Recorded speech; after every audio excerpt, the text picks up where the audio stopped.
دیر نہیں لگتی۔ پھر آخر وہ دن بھی آ گیا جب سکینہ کے گھر والوں کی طرف سے رشید کو ایک ننھی بچی کی پیدائش کی نوید ملی۔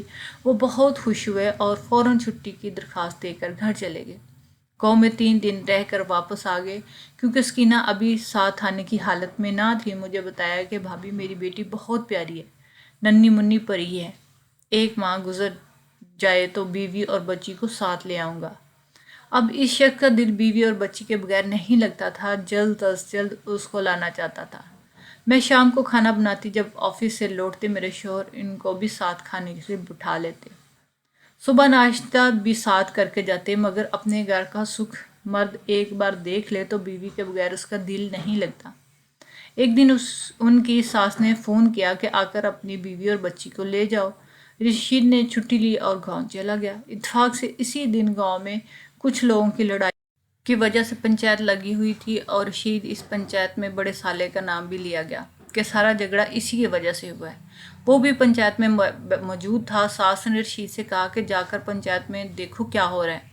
وہ وہاں گیا تو کچھ لوگ اس کے سالے رب نواز کو سارے جھگڑنے کا قصوروار ٹھہرا رہے تھے کہ اس شخص کے افسانے پر فساد بڑھا اور ہاتھا پائی ہوئی۔ اگر یہ اس دن وہاں نہ ہوتا تو جھگڑا ہونا ہی نہیں تھا۔ جب دیگر لوگوں نے بھی گواہی دی کہ رب نواز فساد کی جڑ ہے تو پنچایت کے سردار نے رشید کو مخاطب کر کے کہا کہ بھئی تم تو پڑھے لکھے آدمی ہو، تم ہی بتاؤ تمہاری کیا رائے ہے۔ رشید نے سارا معاملہ سنا اور کافی لوگوں کے دلائل اور گواہی سن کر اس نتیجے پر پہنچا کہ واقعی سارا قصور تو اس کے سالے کا ہے۔ اس نے کہا کہ میری یہی صلاح ہے کہ رب نواز بھائی متاثرین سے معافی مانگ لیں، مجھے یقین ہے وہ ان کو معاف بھی کر دیں گے۔ اگر وہ معافی قبول نہ کریں تو پھر بے شک آپ لوگ جو بھی فیصلہ کریں۔ اس وقت رشید کے سالک کو بہنوئی کی یہ بات بہت بری لگی اور اس نے سمجھا کہ رشید صاف گوئی سے کام لے کر اس کی کھلم کھلا مخالفت کر رہے ہیں۔ بیوی کے بڑے بھائی نے بغض دل میں پا لیا۔ پنچایت کے بعد جب رب نواز گھر آیا تو اس نے ہنگامہ کھڑا کر دیا۔ رشید کی بیوی اپنے بھائی کے ساتھ مل گئی اور شوہر سے کہا کہ بڑے بھائی اجازت دیں گے تو آپ کے ساتھ جا سکتی ہوں، ورنہ نہیں۔ رشید کا سالہ اس سے بات کرنے پر راضی نہیں تھا۔ چند دن کی چھٹیاں تھیں، رشید کی پریشانی قابل دید تھی، اسے واپس بھی تو آنا تھا۔ وہ تو خاص طور پر آیا ہی گاؤں اپنی بیوی اور بچی کو لینے کے لیے۔ اسی سوچ میں وہ اپنی والدہ کے گھر بیٹھا ہوا تھا کہ اچانک دروازہ کھلا اور سکینہ اندر آ گئی۔ شوہر اور ساس خوش ہو گئے کہ سکینہ کو اس کا بڑا بھائی آنے نہ دے رہا تھا تو وہ خود ہی آ گئی۔ ابھی کوئی بات کرنا چاہتی تھی کہ اس نے از خود کہا کہ میرے بڑے بھائی سے معافی مانگو، ورنہ اپنی بیٹی کو خود سنبھالو۔ یہ کہہ کر بچی کو چارپائی پر ڈال کے واپس چلی گئی۔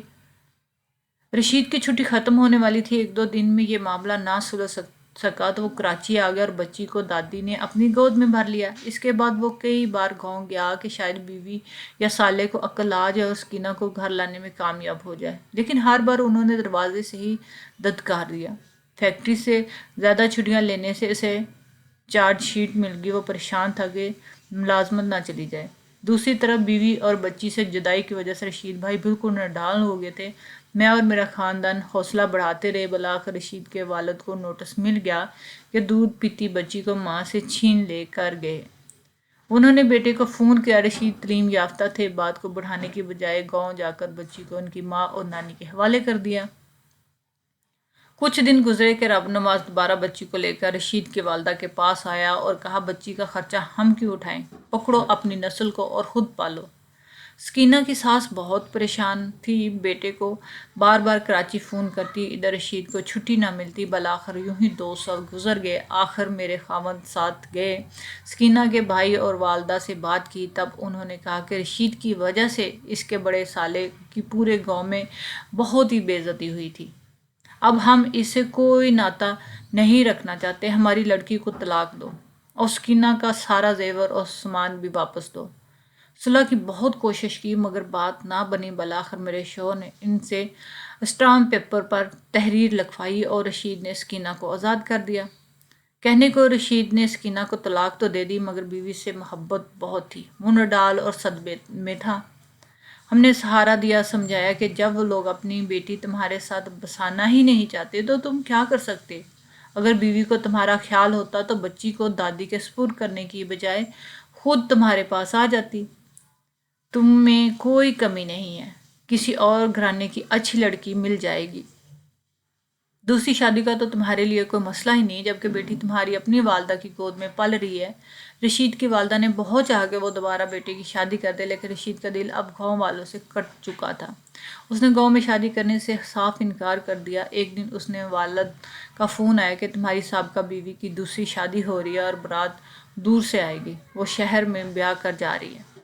رشید کے لیے یہ خبر بھی افسوس کا باعث تھی، لیکن افسوس کے سوا کیا چارہ تھا کہ اس بچی کی ماں نے خود کو طلاق کا مطالبہ کیا، کیونکہ وہ کئی بار منانے جا چکا تھا۔ سکینہ یہی کہتی کہ بڑے بھائی نہیں مانتے، میں کیا کروں، ان کی اجازت کے بغیر تمہارے ساتھ نہیں جا سکتی۔ طلاق بھی اس کے بھائیوں نے بھی طلب کی تھی، جبکہ رشید اس امر پر آمادہ نہ تھا۔ ان کو تو سکینہ سے والہانہ محبت تھی، شاید کہ سکینہ ہی کو نہ تھی، جبکہ سکینہ نے اپنی ننھی بچی کی بھی قربانی بھائیوں کی خاطر دے دی۔ سکینہ کی بارات دھوم دھام سے آئی۔ گاؤں کے ہر شخص کو تعجب تھا کہ گاؤں میں عورت کا دوسری بار نکاح تو ریت ہے کہ سادگی سے ہوتا ہے، پھر اتنی دھوم دھام کیسی؟ سکینہ کنواری لڑکیوں کی طرح بیائی جا رہی تھی۔ بہرحال گاؤں کے بھی چند بدخواسوں نے دلہا والوں کے کان میں یہ پھونک دیا کہ اتنی دھوم دھام نہ کرو، سکینہ طلاق یافتہ بھی ہے اور ایک بچی کی ماں بھی، اور اس کا سابقہ سسرال کا گھر بھی نزدیک ہی ہے، ان لوگوں کا لحاظ رکھنا چاہیے۔ ہر گاؤں کے اپنے ہی ریت رواج ہوتے ہیں اور ایک دوسرے کا لحاظ بھی رکھتے ہیں، اور رواجوں کی روگردانی سے بھرم بھی ہو جاتے ہیں۔ بارات لانے والوں نے ڈول ڈمکے تو روک دیے، لیکن وہ سکتے میں آ گئے، کیونکہ ان کا لڑکا کنوارا تھا اور لڑکی کے بھائیوں نے بھی یہ باور کروایا تھا کہ سکینہ ایک بن بیائی لڑکی ہے۔ بارات لوٹ جانے سے قبل معاملہ سنجیدہ دیکھ کر کچھ بزرگ آگے بڑھے، انہوں نے لڑکے والوں کو سمجھا بجھا کر معاملے کو سنبھال لیا اور عزت سے سکینہ کی رخصتی کا ماحول بنا دیا۔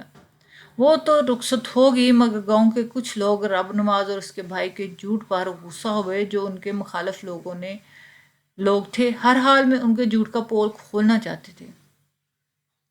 ان کے پیٹ میں مروڑ اٹھ رہے تھے کہ متعلقہ سکینہ کو کنواری بنا کر اس کے میکے والوں نے بیاہ لے جانے والوں کی آنکھوں میں دھول کیوں جھونکی ہے۔ سکینہ کا سسرال دور تھا، ورنہ شاید ان لوگوں کا وار چل جاتا۔ وقت گزرنے کے ساتھ ساتھ بات ٹھنڈی پڑ گئی اور پھر لوگ اس امر کو بھول بھال گئے۔ 2 ماہ تک اس کے بھائی بہنوں کو لینے نہ گئے تاکہ مخالف لوگوں والوں کا غصہ ٹھنڈا ہو جائے۔ 2 ماہ بعد وہ پہلی بار سکینہ کو لینے آئے۔ جب وہ 15 دن بعد میکے میں رہ کے سسرال جانے لگی تو اس کے بد فطرت بڑے بھائی رب نواز نے کہا، بہن دور کا معاملہ ہے، ہم ہر وقت تو تمہاری خبر نہیں رکھ سکتے نا، اور یہ غیر لوگ ہیں، بہتر ہے کہ اپنا زیور جو پہن کر آئی ہو یہیں رکھ جاؤ، تمہاری امانت ہے۔ ان لوگوں نے رچ بس جاؤ اور 1-2 بچے ہو جائیں تو زیور بے شک لے جانا۔ بہن بیچاری تو بڑے بھائیوں کی ذہنی غلامی میں پرورش پائی تھی، اس نے زیور اتار کر بھائی کے حوالے کر دیا اور چپ کر کے شوہر کے گھر آ گئی۔ سسرال میں ایک روز کسی رشتے دار کی شادی میں جانا تھا۔ ساس نے کہا، سکینہ وہ تمہارا زیور کدھر ہے؟ زیور تو اسی لیے بنوایا جاتا نا کہ شادی بیاہ اور خوشیوں کی تقریبات میں پہنا جائے۔ تم سہاگن ہو، چوڑیاں لاکٹ بندیاں ہر شے اتار کے رکھ دی، آج سارا زیور پہن کر شادی میں جانا۔ تب سکینہ کو بتانا پڑا کہ وہ تو بڑے بھائی کے پاس امانت رکھا ہوا ہے۔ اس نے اپنے شوہر اور بیٹیوں کو مطلع کیا اور سب نے کہا کہ اب کے بار جانا تو میکے سے اپنا تمام زیور لے کے آنا۔ یہ کیا بات ہوئی کہ زیور میں میکے میں رکھ دیا؟ بہرحال انہوں نے بہو پر زیادتی نہیں کی، بس ایک موقع دیا کہ اس بار جائے تو زیور لے کے آنا۔ سکینہ نے بھی ہاں کر دی۔ ساس نے سکینہ کو اپنا زیور پہنا دیا اور شادی میں لے گئی۔ وہ میکے آئی، بھائی اور باوج سے زیور کا تقاضا کیا، تب رب نواز نے جواب دیا کہ ہم تیرا زیور کھا نہیں جائیں گے، بس ذرا ان لوگوں کو دبکانے کو رکھا ہوا ہے کہ تم سے بدسلوکی نہ کریں، کچھ سوچیں اور دبے رہیں۔ وہ بولی، بھائی ابھی تک تو انہوں نے مجھ سے بدسلوکی نہیں کی، وہ ٹھیک لوگ ہیں، یہ تو تم ایسے ہی کہہ رہی ہو، میں جانتا ہوں نا، تاکہ میں تمہارے زیور تمہارے حوالے کر دوں۔ اگر نہیں کرتے بدسلوکی کی تو آئندہ کی کیا ضمانت ہے کہ نہیں کریں گے؟ تھوڑا سا اور مجھے ان کو دیکھ کر پرکھ لینے دو۔ یہ عجیب بات تھی، ادھر وہ بھائی کو نہ سمجھا سکی، ادھر سسرال والوں کو کیسے سمجھاتی؟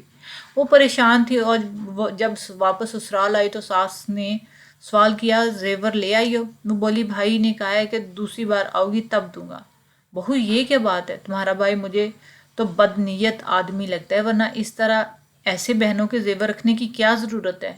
اس بات پر کوئی شک نہیں، زیور تو ہم نے شادی پر تمہیں پہنائے تھے، تمہارے میکے والے نے تو تمہیں کچھ بھی نہیں دیا جو اپنا سمجھ کر دبائے بیٹھے ہیں۔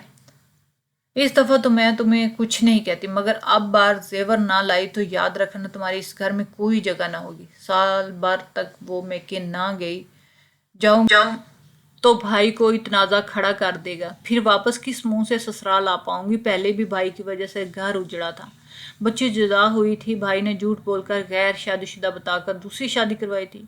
ان لوگوں کو بھی علم نہیں تھا کہ میری ایک بیٹی ہے، اس ڈر سے اپنے جگر کے ٹکڑے سے نہیں ملتی کہ سسرال والوں کو کان ہو جائے گی اور میں ان کی نظروں میں ذلیل ہو جاؤں گی۔ بیچاری سکینہ دوسرے شوہر سے اولاد بھی نہ ہوئی، وہ بیٹی کو یاد کر کے اندر اندر کرتی رہی، اوپر سے رب نواز نے زیور بھی چھین لیا، اسے بے موت ہی مار ڈالا۔ ماں بہت بیمار ہوگئی، اس نے فون کیا کہ سکینہ آ کر منہ دیکھ جاؤ۔ اس کی ساس سے بھی کہا کہ سکینہ کو بھیج دیں، میں قریب المرگ ہوں۔ اس نے ترس کھا کر بہو کو میکے جانے کا انتظام کر دیا، لیکن تاکید کی کہ اس بار زیور لے کے آنا، نالائکی تو پہلے بیٹے سے طلاق دلوا دوں گی اور پھر دھکے دے کر گھر سے نکال دوں گی۔ وہ روتی ہوئی ماں کے گھر آئی، ماں کی وفات ہوئی، وہ ایک ماہ میکے رہی، بھائی سے روز کہا کرتی کہ زیور دے دے، یہ میرے سسرال کے ہیں، لیکن وہ ٹھس سے مس نہ ہوا، کہنے لگا تم جاؤ، میں چند دن بعد آ کر خود تمہاری ساس کے ہاتھ میں دے دوں گا تاکہ وہ کل کو مجھ پر الزام نہ لگائے کہ میں نے زیور نہیں دیا۔ ایسے تو تم سے زیور لے کر بہتان بازی بھی کر سکتے ہیں کہ تم نے زیور نہیں دیا، دوبارہ مطالبہ کر دیا تو ہم کہاں سے دیں گے؟ سچ ہے، کسی نے کہا کہ بدنیت آدمی بدنیت ہی ہوتا ہے، کسی کے وہم و گمان میں وہ بات نہ تھی جو کہ رب نواز کے اندیشوں میں تھی۔ وہ جان بوجھ کر بدنیت ہو گیا تھا کیونکہ وہ شروع سے بد فطرت تھا۔ سکینہ ایک ایسے امتحان میں آگئی کہ نہ جی سکتی تھی نہ مر سکتی تھی، میکے کب تک بیٹھی رہتی؟ دیور لینے آ گیا، وہ جانے کو تیار ہوگی، لیکن یہی خوف دامن گیر تھا کہ گھر پہنچ کر ساس کو کیا جواب دے گی، جس نے اس بار اسے طلاق کی دھمکی دے دی۔ نہ حق ہی بھائی نے اس کو اس آزمائش میں ڈال دیا تھا۔ وہ عورتوں کے ڈبے میں ریل کی کھڑکی کے پاس سوچوں میں غرق تھی اور دیور مردوں کے ڈبے میں سوار تھا۔ آدھا سفر گزر چکا تھا اور جوں جوں اسٹیشن قریب آ رہا تھا اس کا دل عجیب سے وسوسوں میں ڈوبتا جا رہا تھا۔ ایک اسٹیشن پر گاڑی رکی تو وہ کچھ دیر تک سوچوں میں غرق رہی۔ دیور نے کھڑکی کے پاس آ کر پوچھا بھابی کچھ کھانے پینے کو چاہیے؟ اس نے نفی میں سر ہلا دیا۔ وہ واپس اپنے ڈبے میں چلا گیا تو سکینہ سیٹ سے اٹھ کر دروازے تک آ گئی اور پھر اپنے ڈبے میں سے اتر گئی۔ وہ سوچ رہی تھی کہ اس نے بھائی کے کہنے پر رشید سے طلاق لے دی جس نے آج تک اسے کچھ نہیں کہا۔ وہ تو بہت پیار کرتا تھا۔ وہ روتی جا رہی تھی اور یہی سوچتی جا رہی تھی کہ اس نے بھائی کے کہنے پہ اپنا گھر کیوں برباد کیا۔ اچانک سے ریل گاڑی نے سٹی بجا دی، سکینہ پٹڑی کی طرف بھاگی اور ریل گاڑی کے چلنے سے 2-3 سیکنڈ پہلے وہ پٹڑی پر دوڑنے لگی۔ اتنے میں رینگتی ہوئی ریل نے رفتار پکڑ لی اور سکینہ اس کے پہیوں میں آ گئی اور وہیں دم توڑ گئی۔ ذرا آگے جا کر ڈرائیور نے رفتار کم کی تو گاڑی رک گئی۔ دیور جب رکی ہوئی ٹرین کی گاڑی کھڑکی کے پاس آیا اور سکینہ کے قریب بیٹھی عورت نے اسے بتایا کہ تمہاری بھابی میرے سامنے اتری تھی، پھر وہ ریل کی پٹری کی طرف بھاگنے لگے۔ دیور نے جا کر بھابی کے زخمی چہرے سے اسے پہچان لیا، مگر وہ اب اس دنیا میں نہیں تھی۔ پھر اچانک ہر طرف ایک ہی آواز آنا شروع ہوگی کہ ایک عورت نے چلتی ریل کے نیچے آ کر جان دے دی۔ شاید اس کا ذہنی توازن خراب تھا۔ سسرال والوں نے سکینہ کی آدھی ادھوری لاش وصول کی اور سکینہ کے میکے فون کر کے حال بتا دیا۔ گاؤں میں کہرام مچ گیا۔ رشید کی والدہ اس کی میت پر گئی، بچی بھی ساتھ گئی تھی، مگر اس معصوم کو کیا خبر کہ چارپائی پہ جو عورت چادر اوڑھے لیٹی ہے وہی اس کی ماں ہے۔ رشید کی والدہ جب یہ احوال فون پر بیٹے کو بتایا تو پھوٹ پھوٹ کر رو دیا۔ آج ہم کو پتہ چلا کہ رشید بھائی اپنی سابقہ بیوی سے کس قدر محبت کرتے تھے۔ سکینہ کا بھائی بہن کا صدمہ برداشت نہ کر سکا اور پاگل ہو گیا، گاؤں کی گلیوں میں پاگلوں کی طرح اپنی بہن کو ڈھونڈتا پھرتا رہا۔ ادھر رشید نے اپنی بیٹی کو لا کر ہمیں دے دیا اور کہا کہ میں ہمیشہ کے لیے دوسرے ملک جا رہا ہوں، وہاں پر بیٹی کو لے کر نہیں جا سکتا، آج سے یہ آپ کے پاس رہے گی۔ ہم ابھی تک اولاد کی نعمت سے محروم تھے، ہم نے اس بچی کو اپنا لیا، آج اس بات کو 16 سال گزر گئے ہیں۔ رشید پھر واپس نہیں آیا، ہم نے اپنی بیٹی رحیلہ کی شادی بھی کر دی، وہ اپنے گھر میں اور ہم اپنے گھر میں ایک ہنسی خوشی زندگی گزار رہے ہیں۔